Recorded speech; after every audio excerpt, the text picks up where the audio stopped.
Back vokali vam donose video vijesti.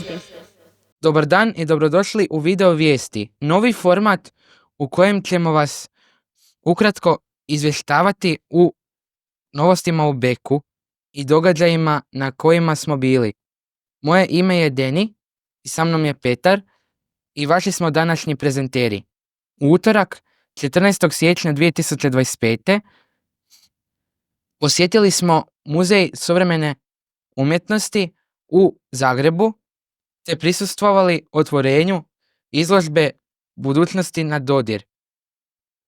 Izložba Budućnosti postavljena je 2023. godine u sklopu šireg ciklusa izložbi Zbirka kao glagol i okuplja umjetničke radove koji propituju različite ideje o budućnosti od 1960-ih do danas.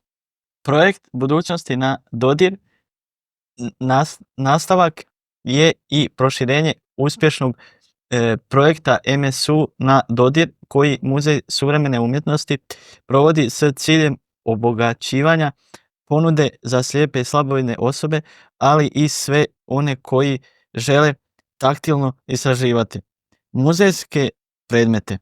Ovo je treća izložba iz serije Zbirke kao glagol za koju su odabrana djela prilagođena za slijepe i slabovidne osobe.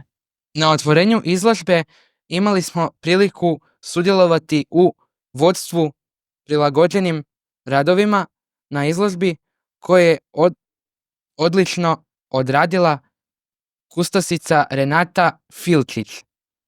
A na kraju posjeta muzeju iz istoga smo izašli u stilu spustili smo se toboganom. Hvala što ste pogledali video vijesti i do idućeg susreta.